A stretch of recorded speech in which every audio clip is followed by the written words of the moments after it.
Varētu bišķi pielikt, bet man vara? Nevar to tūlīt redzēt.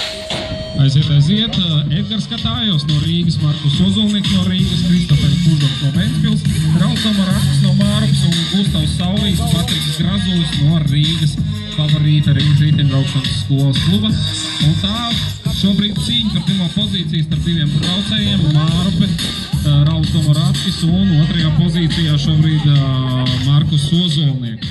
Pēc pirmā līkuma viņi bija blakus viens otram, un tagad vēl viens rītnieks iesaistās cīņā par pirmajām pozīcijām.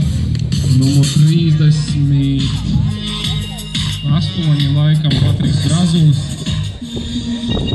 Un joprojām Mārupes braucējiem izdodas saglabāt vadību šajā braucienā, un Rīga mēģina tā kā pietuvoties, tomēr atpiecīgās neatkārtojums. Mēs jau gaidām noslēdzošo barjeru 7-gadīgo zēnu grupā.